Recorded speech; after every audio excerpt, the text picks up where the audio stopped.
Hello friends, welcome to Surya's kitchen. இன்னைக்கு நம்ம வீடியோவில் திண்டுக்கல் ஸ்டைலில் சூப்பரான காளான் பிரியாணி எப்படி பண்ணுந்தாங்க பார்க்க போகிறோம்.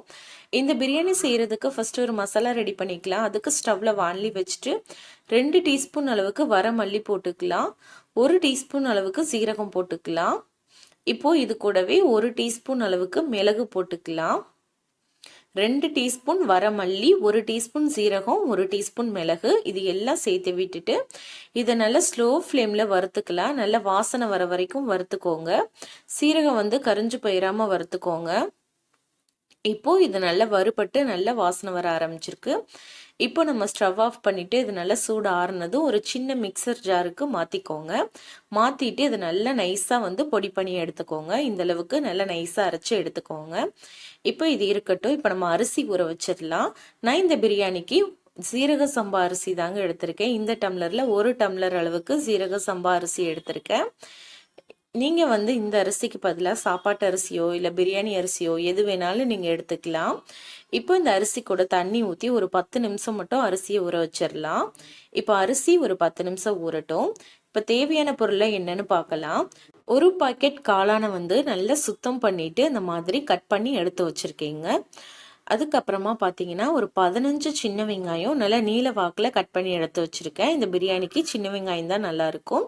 ஒரே ஒரு தக்காளி பழம் அதையும் கட் பண்ணி எடுத்து வச்சுருக்கேன். தேவையான அளவுக்கு புதினா, கொத்தமல்லி, கொஞ்சமாக கருவேப்பிலையெல்லாம் எடுத்து வச்சுருக்கீங்க. அதுக்கப்புறமா இஞ்சி பூண்டை நீங்கள் அரைக்கும் போது அது கூட ஒரு 5 முந்திரி பருப்பை சேர்த்து அரைச்சிக்கோங்க.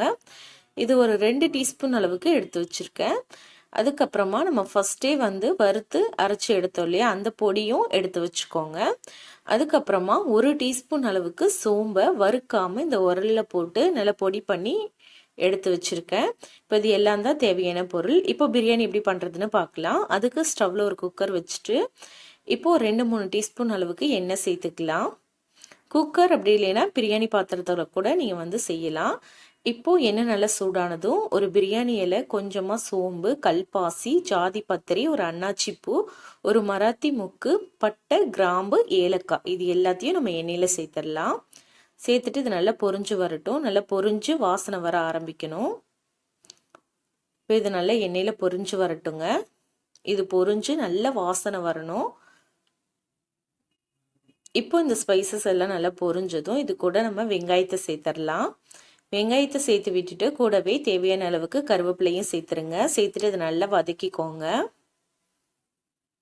வெங்காயம் கொஞ்சம் கிறிஸ்பி ஆகிற வரைக்கும் நல்லா வதக்கிக்கோங்க. இப்போ இது கூட இஞ்சி பூண்டு விழுதையும் சேர்த்து விட்டுடலாம். சேர்த்து விட்டுட்டு இதையும் நல்லா வதக்கிக்கோங்க. இஞ்சி பூண்டுடைய பச்சை வாசனை போக நல்லா வதக்கி எடுத்துக்கலாம். இப்போ இஞ்சி பூண்டுடைய பச்சை வாசனை போனதும் இது கூட நம்ம தக்காளி பழம் சேர்த்துடலாம். தக்காளி பழம் சேர்த்து விட்டுட்டு இதையும் நல்லா வதக்கிக்கோங்க. தக்காளி கொஞ்சம் நல்லா மசிஞ்சு வர வரைக்கும் வதக்கி எடுத்துக்கலாம்.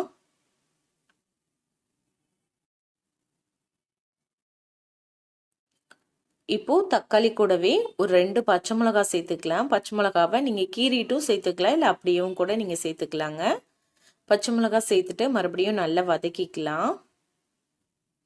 இப்போ இது கூட நம்ம ஃபஸ்ட்டு வறுத்து அரைச்சோம் இல்லையா, அந்த பொடியை சேர்த்துக்கலாங்க. இந்த பொடி வந்து இந்த பிரியாணிக்கு நல்ல கலர் வந்து கொடுக்கும், நல்ல வாசனையாகவும் இருக்கும்.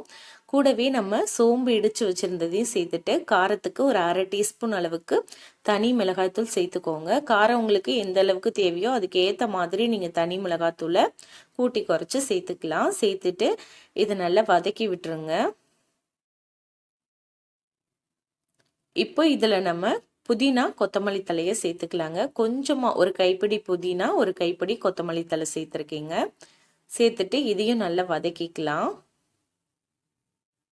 நல்லா புதினா, கொத்தமல்லி நல்லா சுருண்டு வர வரைக்கும் வதக்கிக்கலாம்.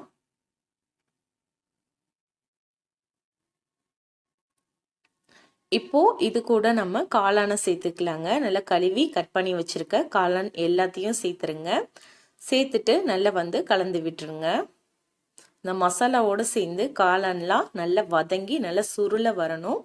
அது வரைக்கும் நம்ம நல்லா வதக்கி விட்டுறணும்.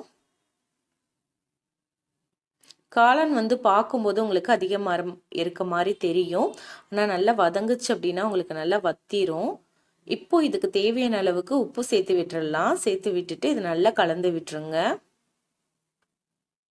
காளான் இப்போ பாருங்க நல்லா வதங்கி நல்லா சுருண்டு வந்திருக்கு.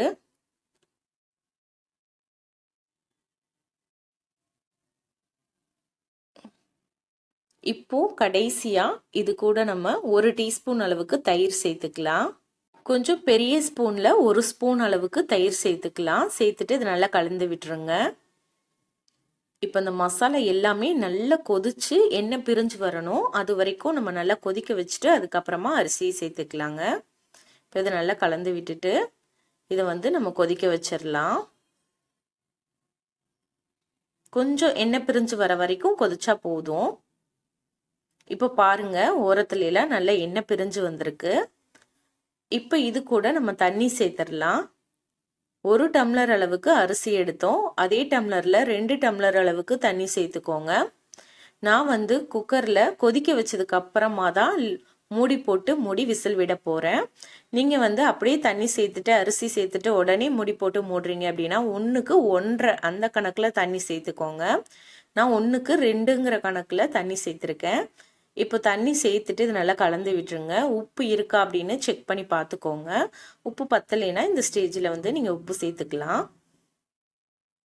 எனக்கு கொஞ்சம் உப்பு கம்மியாக இருக்குது, அதனால கொஞ்சமாக உப்பு சேர்த்துக்கிறேங்க. சேர்த்துட்டு இப்போ நல்லா கொதிச்சு வருது பாருங்க.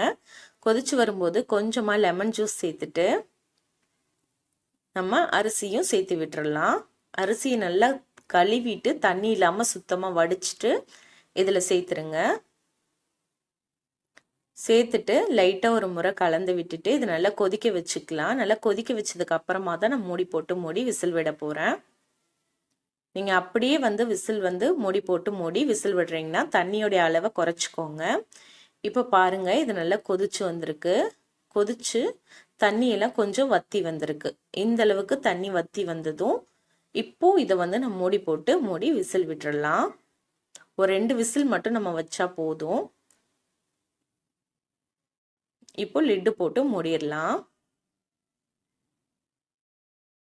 இதை நீங்கள் குக்கர்லையும் செய்யலாம், இல்லை பிரியாணி பாத்திரம் இருந்ததுன்னா பிரியாணி பாத்திரத்துலையும் செய்யலாம். குக்கரை விட உங்களுக்கு பிரியாணி பாத்திரத்தில் இன்னும் நல்லா உதிரி உதிரியாகவும் நல்லா டேஸ்டாகவும் இருக்கும்.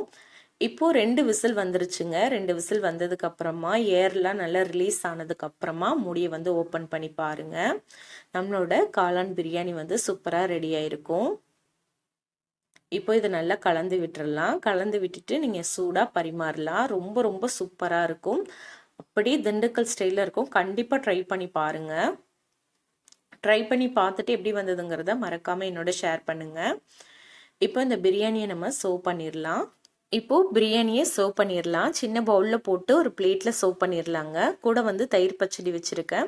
ஸோ கண்டிப்பாக இதே மாதிரி நீங்களும் ட்ரை பண்ணி பாருங்கள். ரெசிபி பிடிச்சிருந்துச்சுன்னா லைக் பண்ணி உங்கள் ஃப்ரெண்ட்ஸ் கூட வீடியோவை ஷேர் பண்ணிக்கோங்க. சப்ஸ்கிரைப் பண்ணலைன்னா மறக்காமல் சூர்யாஸ் கிச்சனை சப்ஸ்கிரைப் பண்ணிக்கோங்க. தேங்க்யூ.